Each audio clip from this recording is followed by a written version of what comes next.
అమరావతిలో అమరజీవి పొట్టి శ్రీరాములు కాంస్య విగ్రహం ఏర్పాటు కార్యక్రమంలో మంత్రి టీజీ భరత్ పాల్గొని ఒకసారి మాట్లాడుతుంది సార్. ఎలా అనిపిస్తుంది సార్? అంటే అమరావతిలో 58 అడుగుల విగ్రహం ఏర్పాటు చేయబోతున్నారు పొట్టి శ్రీరాములు, ఎట్లా అనిపిస్తుంది? చాలా ఆనందంగా ఉందండి.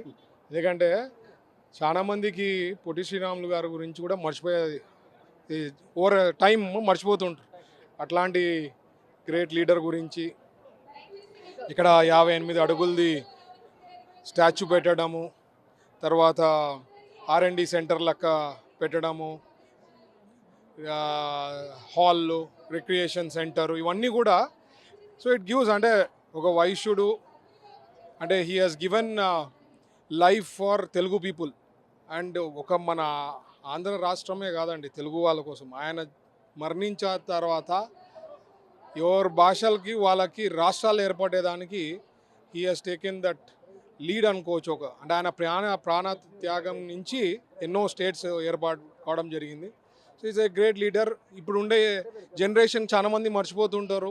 సో ఒక రివైవల్ లెక్క ఆయన ఏం చేశాడు, ఎంత త్యాగం చేశాడు అని చెప్పి తెలుగు వాళ్ళ కోసం అని చెప్పి పెట్టడము, మన నారా లోకేష్ గారు అలాట్ చేయడము ఇక్కడ, తర్వాత చంద్రబాబు గారు ఆశీస్సులతో. అప్పుడు ఎప్పుడైతే యువకాలంలో చాలామంది వైశ్యులు కలిసినప్పుడు సార్ మాకు పొట్టి శ్రీరాములు విగ్రహం కానీ ఇట్లాంటివి అలాట్ చేయండి, సిఆర్డి లాంటి ల్యాండ్లో అంటే it is very prime land. ఇక్కడ దాదాపు ఇప్పుడు లెక్కేస్తే 15 కోట్లు 20 కోట్లు కూడా కావచ్చు. అట్లాంటిది ఇక్కడ ఏర్పాటు చేసే దాంట్లో కానీ ఇంకా సహకారాలు అందిస్తామని కూడా చెప్పడం జరిగింది. So we're all very happy. ఆర్యవైశ్యాలు ఈరోజు చాలా మంది హ్యాపీగా ఉంటారని నేను ఆశిస్తున్నాను. ఇంకా వైజాగ్ స్టీల్ ప్లాంట్కి సంబంధించి కూటమి ప్రభుత్వం ద్వంద్వనాలిక ప్రవర్తిస్తూ ఉంది. అటు కేంద్రం ఏమో ప్రైవేటీకరణకు సిద్ధపడుతుంటే ఇక్కడ కూటమి నేతలు మాత్రం అలాంటిది ఏమి లేదని చెప్తున్నారని చెప్పి వైసీపీ విమర్శలు. అసలు వాళ్ళకి అదే అండి, వైఎస్ఆర్సీపీ పార్టీకి అసలు ఏం ఆలోచన ఉండదు, ఏదో ఒకటి పుట్టించాలా, లేనిది పుట్టించడంలో స్పెషలైజేషన్. వాళ్ళు 100కి 100% ప్రైవేటైజ్ అయ్యే పరిస్థితి ఉండదు. మేము మాట్లాడడం జరిగింది, నారా లోకేష్ గారు కూడా చెప్పారు, ఏ క్వశ్చనే లేదు. అందుకనే కదండి 12,000 నుంచి 13,000 కోట్లు తెప్పియడం జరిగింది మన ప్రభుత్వం వచ్చిన తర్వాత. సో క్వశ్చన్ ఆఫ్ ప్రైవేటైజేషన్ ఎందుకు వస్తుంది? అట్లా ఉండింటే ఆ 12,000 13,000 కోట్లు తెప్పించే వాళ్ళమే కాదు కదా. సో వీళ్ళకి సబ్జెక్ట్ లేదు, సబ్జెక్ట్ని ఏదో ఒకటి మాట్లాడాలా, వాళ్ళు న్యూస్కి వచ్చి మాట్లాడాలంటే సబ్జెక్ట్ ఏదో ఒకటి ఉండాలా, ఏదో ఒకటి హైలైట్ చేయాలా.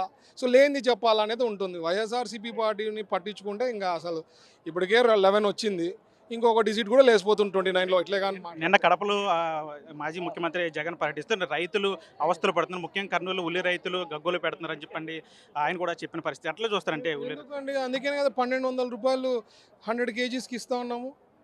ఆల్రెడీ డిక్లేర్ చేసినాం. మన కర్నూలు మార్కెట్ యార్డ్ కూడా ఇష్యూ వస్తేనే చంద్రబాబు గారికి తీసుకోపోవడము, ఇమీడియట్గా అఫీషియల్స్తో రివ్యూ చేసుకొని ఇమీడియట్గా 1,200 రూపాయలు డిక్లేర్ చేయడం జరిగింది. ఎప్పుడూ లేదు, పోనీ 5 ఏళ్లలో ఏమి చేసిందిలే.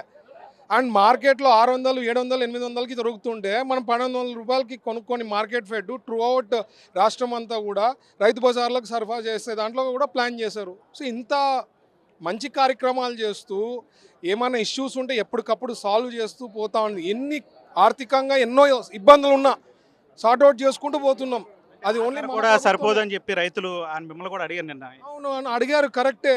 బట్ అసలుకి లేని దానికి పోయిన ప్రభుత్వం అసలు ఇలే కదా, శూన్యం కదా, పంగనామాలు పెట్టారు కదా, అది ఎందుకు ఆలోచించారు? అట్లీస్ట్ ముందుకు వచ్చి 1,200 రూపాయలు మనం ఇవ్వడం అనేది it is not a joke అండి. ఇప్పుడు ఉండే ఆర్థికంగా ఇబ్బంది అంతకుముందు హిస్టరీ తీసుకోవాలి కదా. 600, 700 ఉంటే మనం ఆల్రెడీ 1,200 చేసాం.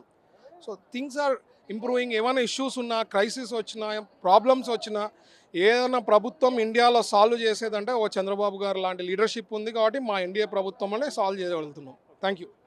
ఇది మొత్తంగా మంత్రి టీజీ భరత్ చెప్తున్నారు. ఏదైతే అమరావతిలో పొట్టి శ్రీరాములు 58 అడుగుల కాంస్య విగ్రహాన్ని ఏర్పాటు చేసుకోవడం శుభపరిణామం. అదేవిధంగా రాష్ట్రంలో ఉల్లి రైతులకు సంబంధించి కానీ లేదా ఇతర సమస్యల మీద కానీ అటు ఆ వైఎస్ఆర్సీపీ చేసే వ్యాఖ్యలను పట్టించుకోవాల్సిన అవసరం లేదని చెప్పి నేతలు చెప్తున్న పరిస్థితి. విజయ్తో మన టీవీ అమరావతి. తెలుగులో న్యూస్ కి ఫాస్టెస్ట్ యాప్ ఇప్పుడు టోటలీ న్యూ అవతార్లో జస్ట్ 5 seconds లో కంప్లీట్ న్యూస్. సోషల్ మీడియాలో ట్రెండ్స్ కి one stop solution. Live TV app voice search option తో ఇప్పుడే డౌన్లోడ్ చేయండి లేదా అప్డేట్ అయిపోండి. యాప్ లింక్ డిస్క్రిప్షన్ లో ఉంది.